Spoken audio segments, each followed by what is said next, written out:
Abra a tua Bíblia no livro de 2 Reis, capítulo 20. Glória a Jesus. Segundo livro dos Reis, capítulo 20.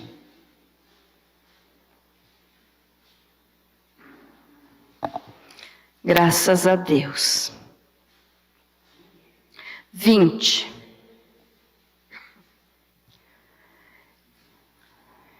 E é um pouquinho longa a leitura, mas mesmo assim nós vamos fazer para que você possa entender depois a mensagem. Diz assim então, 2 Reis, capítulo 20, do versículo 1 ao 11.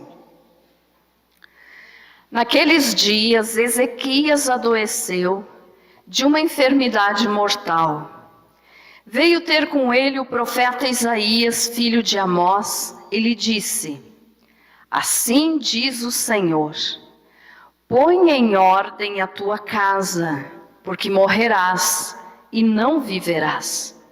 Então virou Ezequias o rosto para a parede e orou ao Senhor, dizendo: lembra-te, Senhor, peço-te, de que andei diante de ti com fidelidade, com inteireza de coração, e fiz o que era reto aos teus olhos, e chorou muitíssimo. Antes que Isaías tivesse saído da parte central da cidade, veio a ele a palavra do Senhor, dizendo: volta e dize a Ezequias, príncipe do meu povo: assim diz o Senhor, o Deus de Davi teu pai: ouvi a tua oração e vi as tuas lágrimas. Eis que eu te curarei. Ao terceiro dia subirás à casa do Senhor.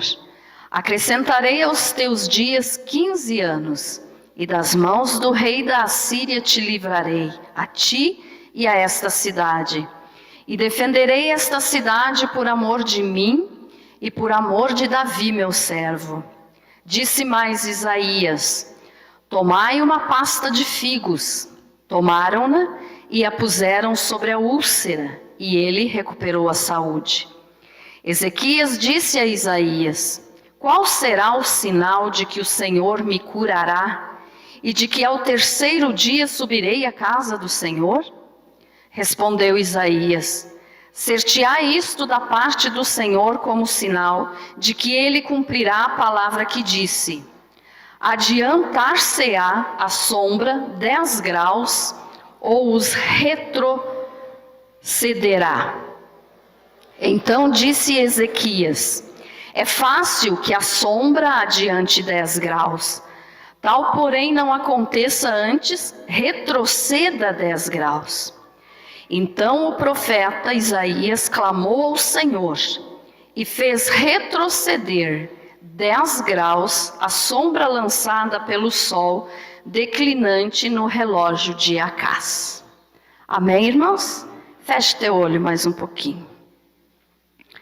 Querido Deus, te glorifico, Senhor, por esta noite, como já te agradeci porque estamos aqui e porque creio que o Senhor está aqui conosco. E agora queremos ouvir a tua voz. Pai querido, vem falar conosco, vem falar com a tua igreja. Vem me usar, Senhor, como teu instrumento. Me usa, Senhor, porque se o Senhor não me usar, não adianta eu estar aqui falando, as minhas palavras vão ser vazias. Mas o teu Espírito Santo me usando, eu sei que cada palavra que sair da minha boca irá ser ungida por ti, irá alcançar a necessidade do coração de cada um que aqui está. Senhor, alimenta-nos com a tua palavra. Espírito Santo de Deus, fica conosco. Dirige esta palavra, esta mensagem. E, ó Deus, que o teu santo nome seja glorificado e o de mais ninguém. Que eu diminua e o Senhor cresça. Em nome de Jesus. Para a glória do Pai, do Filho e do Espírito Santo. Amém. Graças a Deus. Pode se assentar. Glória a Deus. Muito bem, meus irmãos.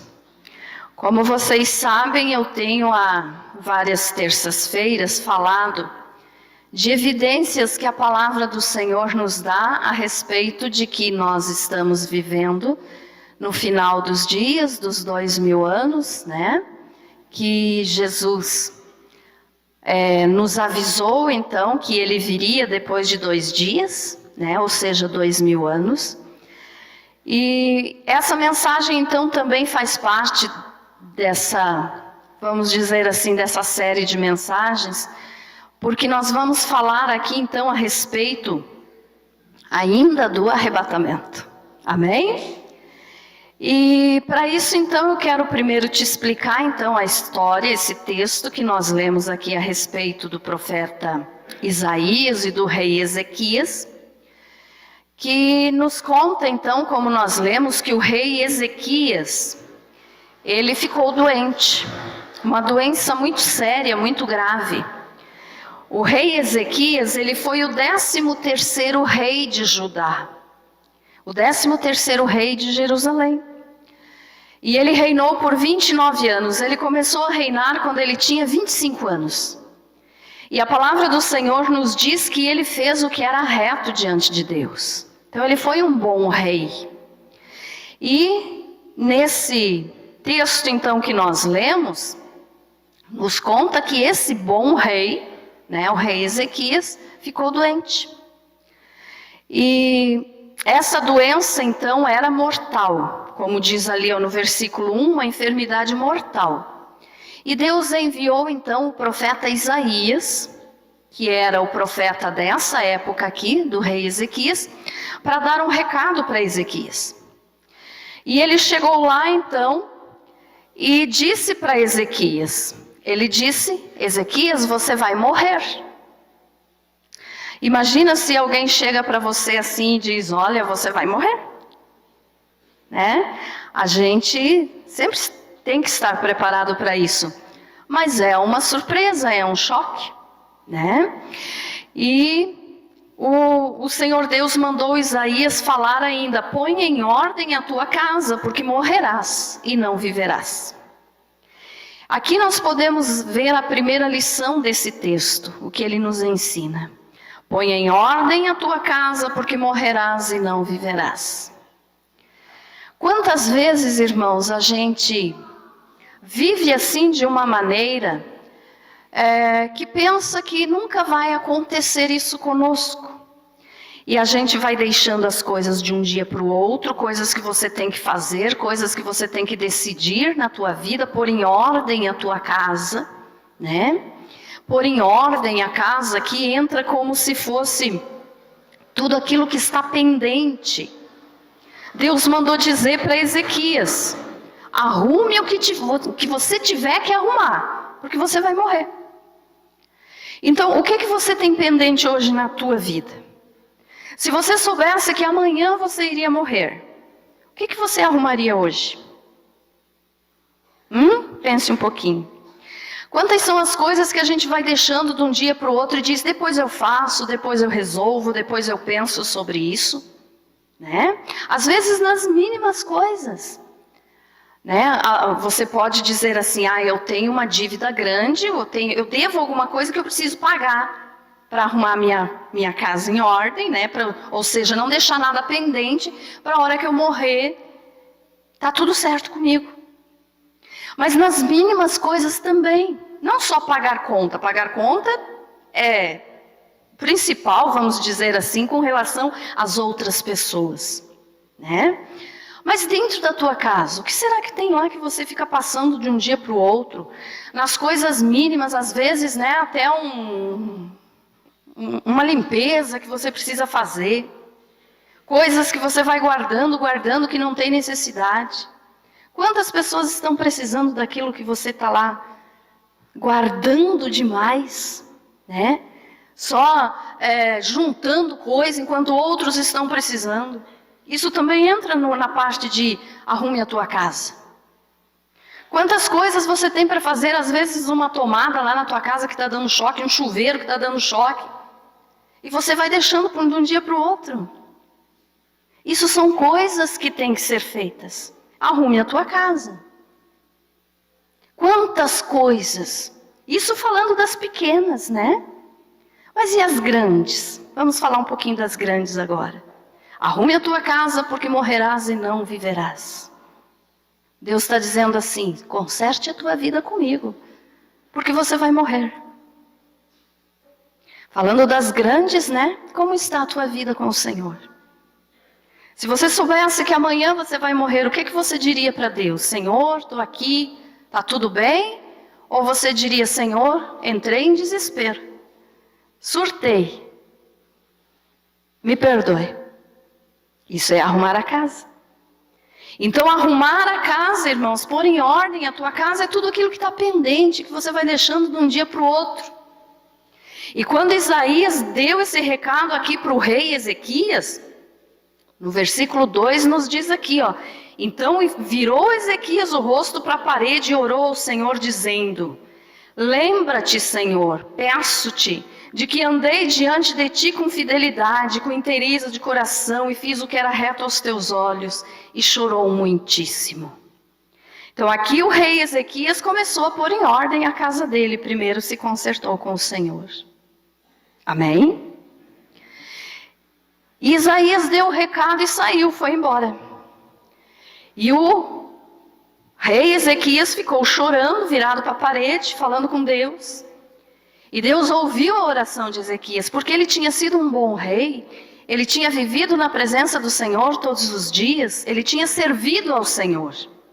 E aí diz que Isaías nem tinha saído ainda da cidade, né, não tinha saído de Jerusalém, e veio a palavra de Deus de novo para Isaías, e Deus disse: Isaías, volta lá, e diz para Ezequias que eu ouvi a oração dele.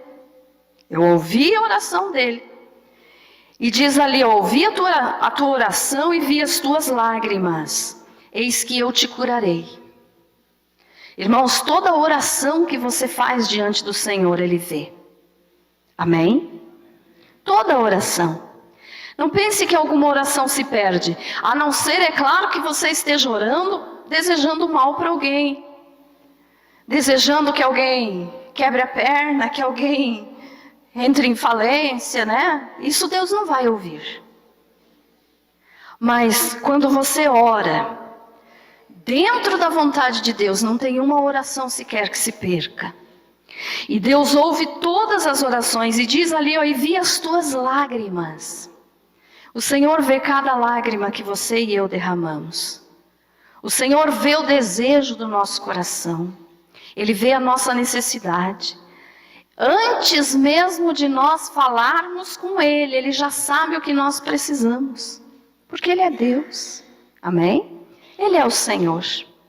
Então Ele sabe tudo isso, Ele sabe todas as coisas. E aí Deus mandou então Isaías voltar, e ele disse, ó: ouvi a tua oração e vi as tuas lágrimas, eis que eu te curarei. Ao terceiro dia subirás à casa do Senhor. O que é isso? Deus estava dizendo: Ezequias, você orou e eu ouvi, e eu vou te curar. E depois de 3 dias então, você vai subir na minha casa para me louvar. Quantas são as vezes que Deus dá tantas bênçãos para as pessoas e as pessoas nem sequer voltam na casa do Senhor para agradecer. Vem só a única vez para pedir e depois se some. Depois que recebe, tchau Deus, tchau igreja, tchau nunca mais. Mas Deus está dizendo aqui, ó: eu te curarei e ao terceiro dia subirás à minha casa, ou seja, a casa do Senhor. Acrescentarei aos teus dias 15 anos, e das mãos do rei da Síria te livrarei. Aqui Deus estava dizendo que o inimigo dessa época aqui do rei Ezequias, da nação de Israel, era o rei da Síria. E Deus disse: olha Isaías, eu ouvi tua oração, vi tuas lágrimas, vou te curar, vou te dar mais 15 anos de vida, e ainda tem mais uma bênção, vou te livrar do teu inimigo. O Senhor nos cura, o Senhor nos ouve, o Senhor enxuga as nossas lágrimas e o Senhor nos livra dos nossos inimigos. Amém, irmãos? Então nós podemos ter certeza absoluta disso. O Senhor vê todas as coisas. A palavra de Deus nos diz também que nada há encoberto que não seja revelado. Tudo diante de Deus um dia vai ser mostrado, seja bom ou seja ruim. Então não adianta você querer esconder as coisas das pessoas, de Deus você não consegue esconder. E ainda diz ali no versículo 7, disse mais Isaías: tomai uma pasta de figos. Tomaram-na e a puseram sobre a úlcera, e ele recuperou a saúde. Então aqui nós podemos entender que a doença que Isaías tinha era uma úlcera, era uma ferida, que era visível porque colocaram então essa pasta de figos em cima dessa ferida. E diz ali, e ele recuperou a saúde. Uma pasta de figos, guarde bem isso aqui que nós já vamos entender o porquê disso aqui. Ezequias disse a Isaías: qual será o sinal de que o Senhor me curará e de que ao terceiro dia subirei à casa do Senhor? E Isaías respondeu assim, em outras palavras, como se Isaías tivesse dito isso aqui: o que você quer que Deus faça para que você creia que Ele vai te curar e cumprir isso que Ele te prometeu? E aí o rei Ezequias disse que queria que o relógio de Acás voltasse ou retrocedesse 10 graus. O que é esse relógio de Acás? Quem sabe você já leu aqui e você disse: eu não sei o que é isso. O relógio de Acás, irmãos, é um relógio solar. Ele era feito, ainda tem, nem que seja em um museu, mas ainda deve de ter. O relógio de Acás, ele foi feito por um rei, foi usado por um rei, pelo 12º rei de Judá. Então um rei antes de Ezequias, o rei Acás, por isso foi chamado de relógio de Acás. E esse relógio de Acás, ele era em forma de um círculo ou de um meio círculo, representando as 12 horas do dia. E no meio então deste meio círculo, vamos dizer que aqui, deixa eu tentar fazer um modelo aqui. Faz de conta que aqui tem um círculo assim, um meio círculo. E aqui no meio, então, bem no meio, tinha um pino, uma haste, alguma coisa, não tenho nenhuma caneta aqui, colocada assim, dessa maneira aqui em cima do círculo. E quando o sol batia de lá para cá, então a sombra que batia nesse pino ou nessa haste aqui, fazia sombra no resto do círculo e mostrava as horas do dia.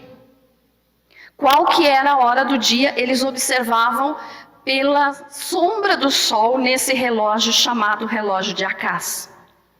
E aí, Ezequias disse assim: se for para a sombra adiantar 10 graus, é fácil a sombra adiantar 10 graus.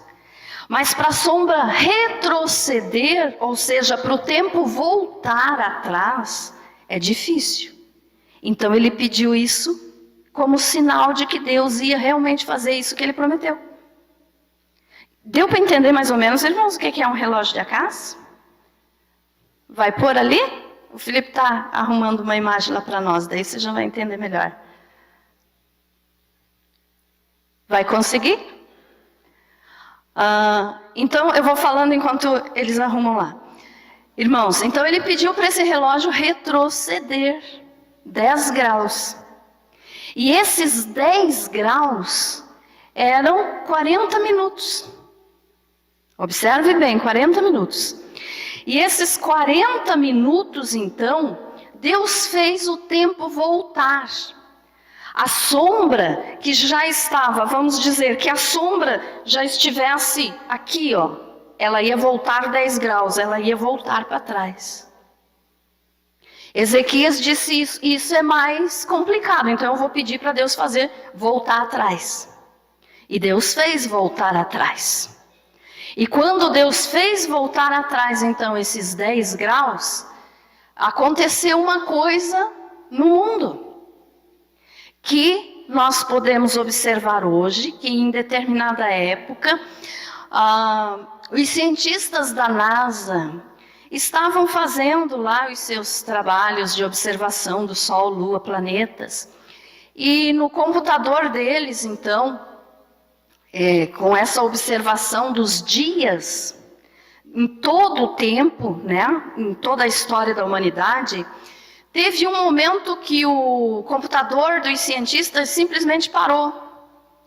Parou, deu um sinal vermelho, e eles pensaram que era defeito do computador. Isso é verdade, tá, irmãos? Realmente aconteceu. Não é historinha, eu não estou inventando nada para você. E quando então esse computador parou, os cientistas observaram que o computador tinha parado porque estava faltando um dia na história do mundo, na história da humanidade. Lá, irmãos, ó, estão vendo como é que é o relógio de Acás? Irmã Eni, pode apagar aqui para ficar mais fácil para os irmãos verem, daí eu já continuo explicando. Essas duas de cima. Isso. Dá para ver, né, irmãos? Então, olha só, é um círculo, e alguns é só um meio círculo. Então, naquela haste, naquele pino que tem ali no meio, faz sombra. Estão vendo uma sombrinha ali no desenho? Por aquilo ali, o povo bíblico, o povo da antiguidade, observava as horas, porque eles não tinham relógio como a gente tem hoje. Então, o relógio era assim. Ó, existem vários modelos ali, né? E tem até aqui, ó, aqui embaixo está o meio círculo, Felipe. Dá para subir a imagem mais um pouquinho? Nesse aqui, ó, bem aqui de baixo. Esse ali, ó, estão vendo? Parece um leque. Viram, irmãos? Esse aí, ó. Então, é o meio círculo. E aí a sombra, né, nesse relógio de Acás, o relógio de Sol, ele reflete conforme a posição do Sol. Então, conforme a posição do Sol, o povo sabia que horas do dia que era. Ficou claro isso, irmãos? Amém? Amém? Pode ligar de novo, então, irmã. Obrigado, filho. Obrigada, Alessandra. Certo? Deu para vocês entenderem, né? O que é um relógio de Acás, ou um relógio do Sol. Então, continuando a história lá dos cientistas. E eles então observaram que o computador simplesmente parou em determinada época do tempo. E nessa época do tempo estava faltando um dia na história da humanidade. Por isso o computador parou. Aí um desses cientistas se lembrou que quando ele era criança, ele frequentava a escola bíblica dominical e que tinham falado para ele, na igreja, de que no tempo de Josué, quando Josué orou pedindo para que Deus aumentasse o dia, para que ele conseguisse vencer os inimigos com quem ele estava lutando uma batalha, Deus fez o sol parar. Na realidade, não foi o sol que parou, foi a terra que parou de girar. Mas naquela época, como se tinha o conhecimento do geocentrismo, ou seja, que se imaginava que a Terra era o centro do sistema solar, se pensou que o que parou de andar foi o Sol em volta da Terra. Mas na realidade não é assim. Anos depois foi descoberto então e começou a ser ensinado sobre o heliocentrismo. O que é isso? É que o Sol é o centro. Então quem gira em torno do Sol é a Terra. Amém, irmãos?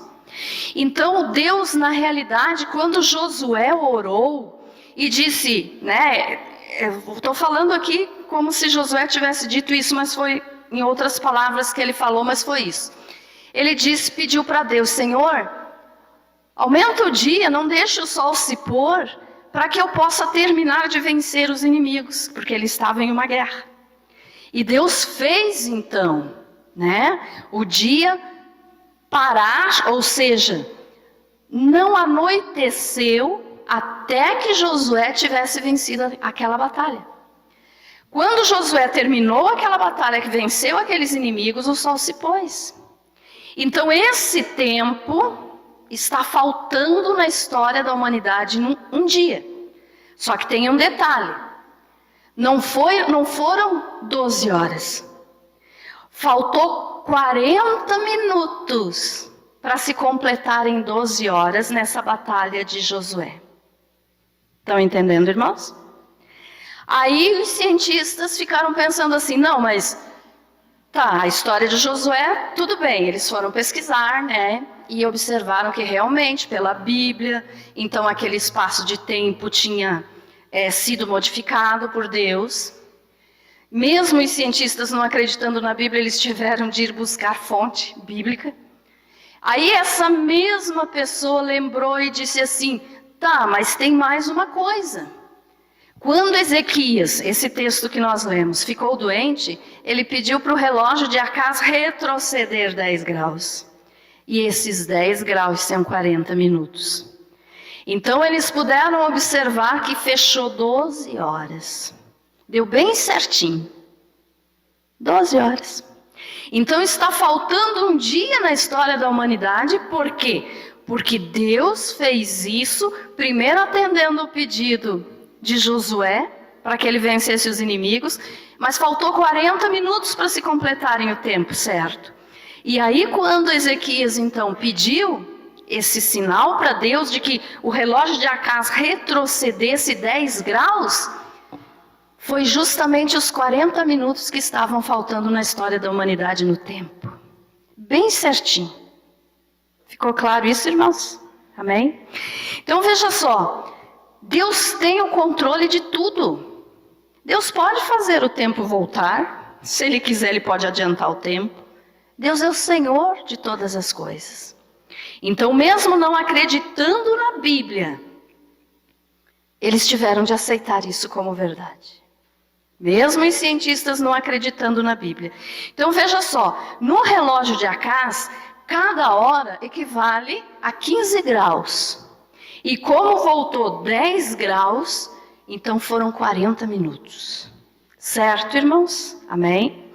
Então esses 40 minutos completaram esse dia que está faltando na história da humanidade.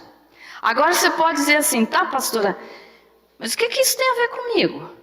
O que isso tem a ver com a minha vida? O que eu quero te transmitir através dessa história de Ezequias, antes de nós falarmos a respeito do arrebatamento da igreja, é de que Deus tem controle sobre todas as coisas. Ele tem controle sobre a tua vida. Ele tem controle sobre os teus problemas. Ele pode te dar vitória. Se for preciso para te dar vitória, Ele faz o sol, a terra, a lua, o que for preciso mudar de lugar. O universo obedece ao Senhor. E se for preciso, porque Deus te ama, Ele muda o universo para te abençoar. Você crê nisso, meu irmão? Quando a tua fé crê nisso, chega a esse ponto, é porque você realmente reconheceu o poder de Deus. Deus é o Todo-Poderoso. Mesmo que a ciência, que os grandes estudiosos, que a tecnologia de hoje diga que alguma coisa é impossível, para Deus não tem nada impossível. Deus é o Senhor sobre todas as coisas. Amém? Ficou claro isso?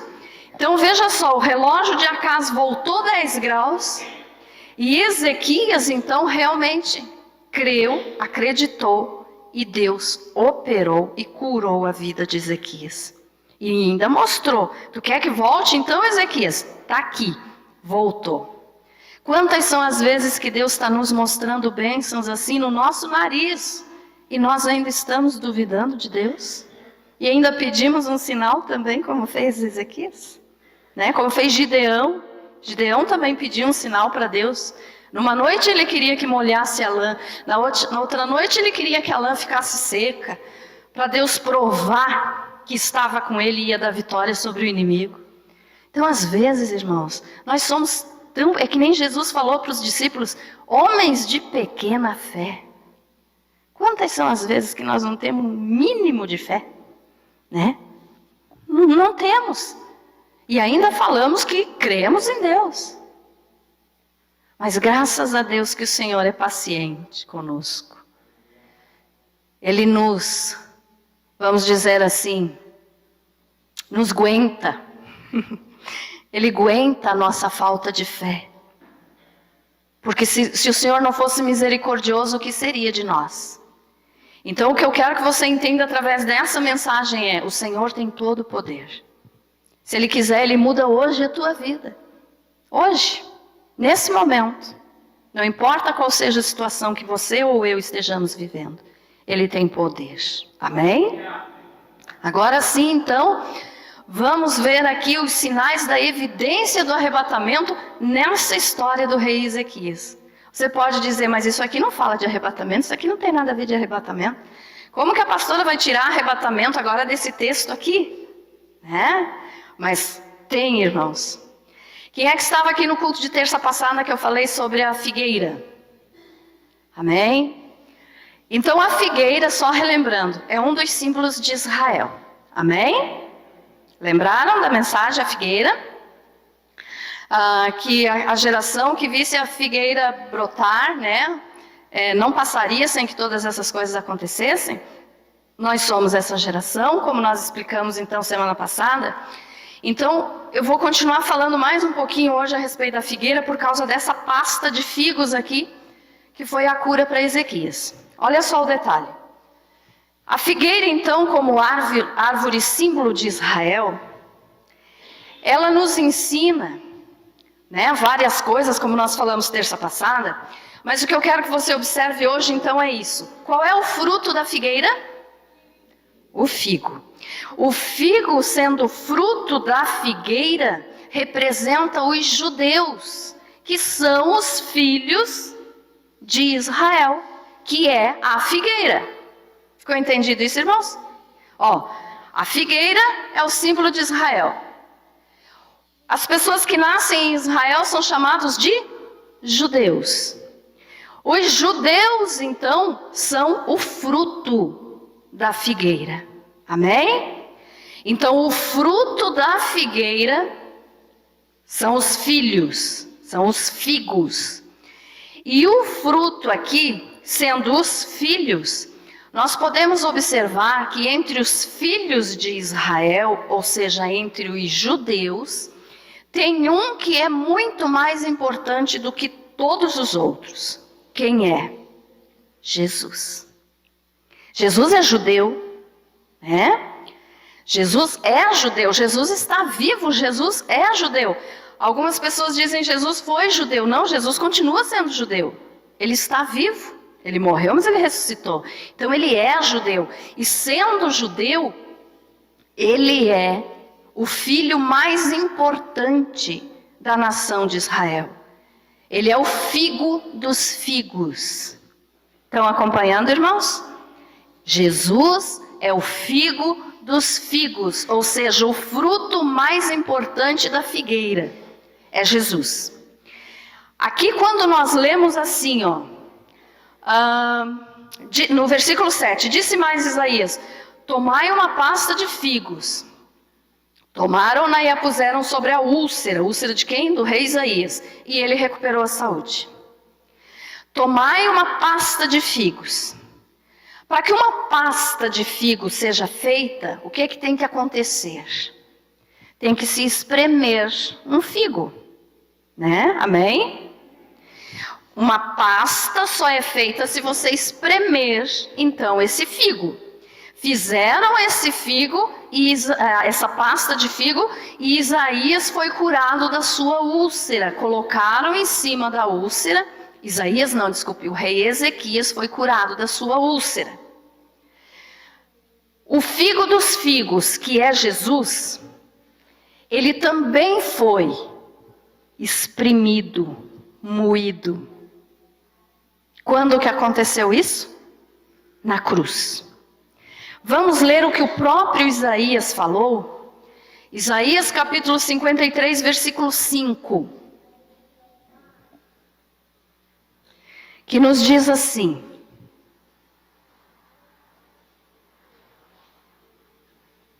glória a Deus.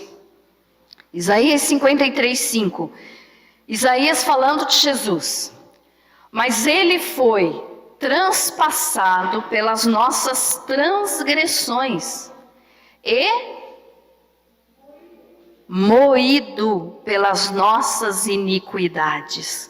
Para fazer a pasta de figo, o figo precisa ser moído. Jesus, sendo o figo dos figos, foi moído. E moído pelas nossas iniquidades. O castigo que nos traz a paz estava sobre ele. E pelas suas pisaduras fomos sarados.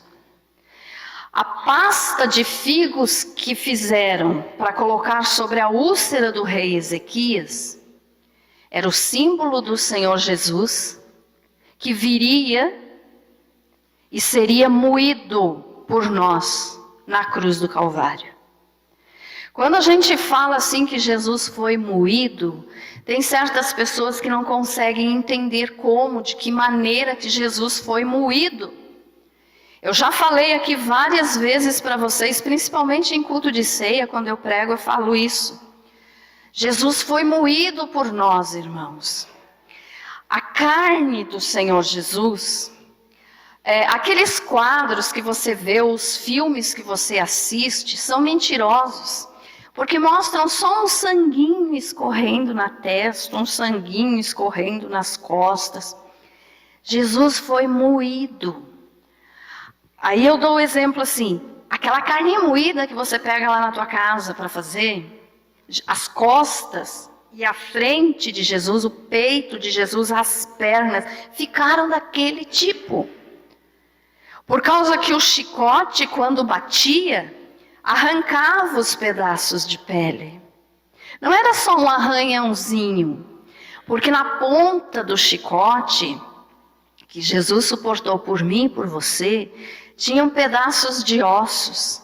E aqueles ossos, eles puxavam como ganchos. Eles puxavam a pele de Jesus, rasgava. E quando rasgava, não foi só uma vez, foram 39 chicotadas, e cada parte daquele chicote, ele era dividido, assim, tinham várias partes, em cada parte um osso que puxava, que rasgava a carne. Então, cada vez que Jesus era chicoteado, a carne era rasgada. Rasgada literalmente, ficou moído. Então, Jesus foi moído. Por que Jesus foi moído? Pelas nossas iniquidades, ou seja, pelos nossos pecados. Para que hoje nós pudéssemos dizer, sou um salvo em Jesus. Porque Ele foi moído por nós. Se Ele não tivesse passado por isso, nós não teríamos salvação. Ele podia ter dito, não, eu não quero passar por isso e eu não quero morrer na cruz. Aí todos nós estaríamos condenados ao inferno. Mas Jesus fez isso por amor, porque Ele nos amou primeiro, mesmo antes de nós existirmos.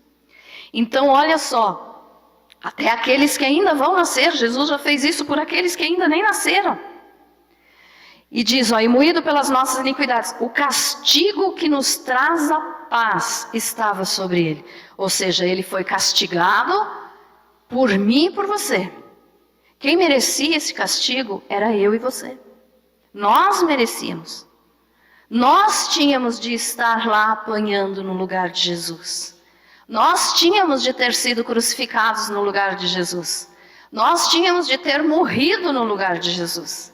Mas Ele morreu no nosso lugar, para que Ele pudesse salvar a nossa alma. Então as pessoas não entendem muito bem quando dizem Jesus morreu na cruz. Jesus morreu, mas quantos mais morreram crucificados? Só que os outros que morreram crucificados, nenhum deles passaram por isso aqui a ponto de terem a sua carne moída. Eles morreram na cruz, né? Porque a maneira que os romanos castigavam os bandidos, as pessoas que eram condenadas à morte naquele tempo, era com crucificação.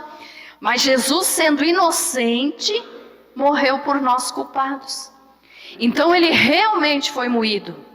Pense naquela carne moída que você faz lá na tua casa. Quando você for fazer carne moída agora, você vai lembrar disso. Lembre desse detalhe. Jesus passou isso por você. Jesus passou isso por mim. Então Ele foi moído. Ele foi moído para que Ele pudesse nos salvar. E voltando então lá no texto de Isaías, diz assim, tomai uma pasta de figos. Tomai uma pasta de figo e para essa pasta ser feita, ela teve que ser moída, ela teve que ser espremida. Então Jesus, o figo dos figos, ou seja, o filho mais importante da figueira, que é Israel, foi moído por mim e por você. Amém, irmãos? Ficou claro isso? Amém? Então Jesus é o figo dos figos, o mais importante. E ainda diz aqui, ó, esse figo então foi colocado e a úlcera sarou. Por isso que nós hoje somos curados. Por isso que nós hoje podemos ter vitória sobre o problema. Por isso que nós hoje recebemos a bênção de Deus na nossa vida.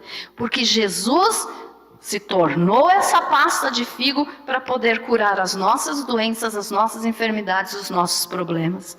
Basta nós crermos nele. Ele fez isso por aquele que crer nele. Aquele que não crer nunca vai receber essa bênção. Mas aquele que crê recebe.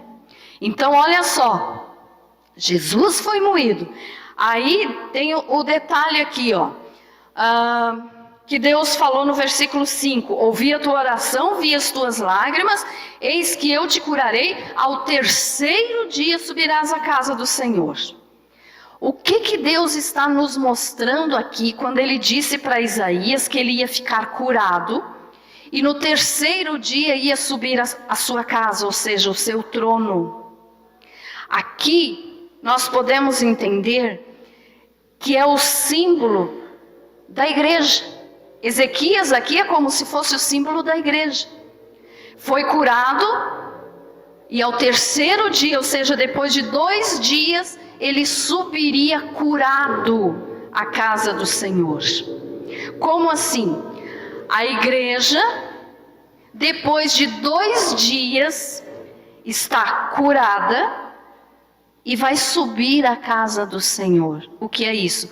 Depois de 2 dias, que representa 2000 anos. Lembram da mensagem dos anos lá?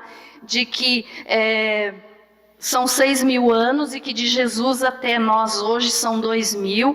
E que esses 2.000 estão no fim. Amém, irmãos? Lembram dessa mensagem?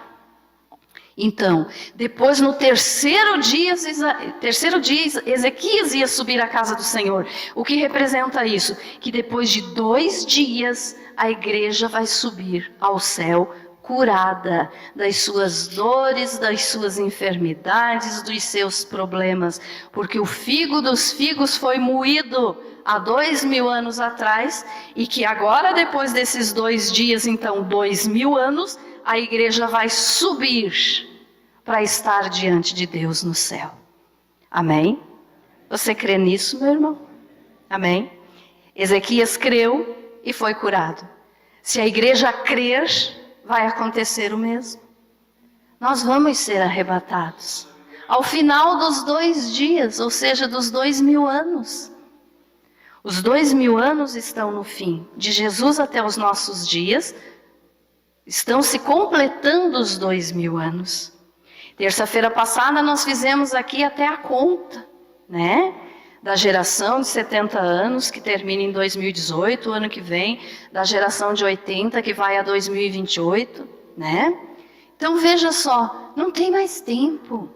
Deus, em várias passagens, em vários textos bíblicos, Deus nos mostrou isso, que Jesus está vindo agora.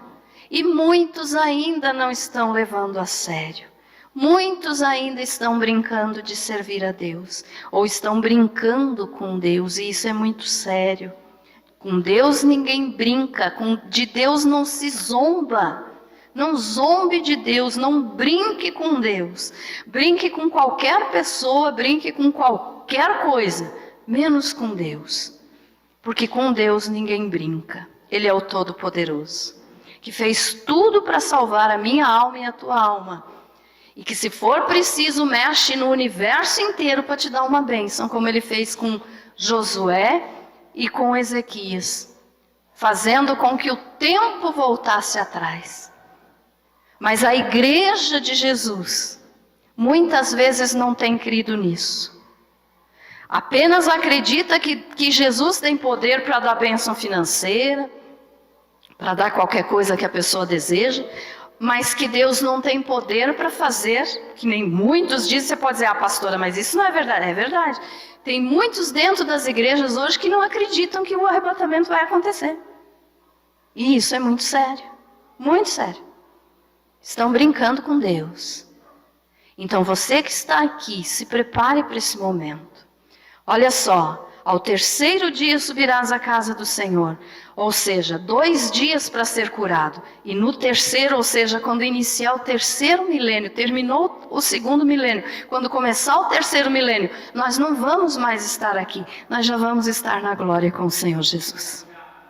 Amém? Ficou claro isso, meus irmãos?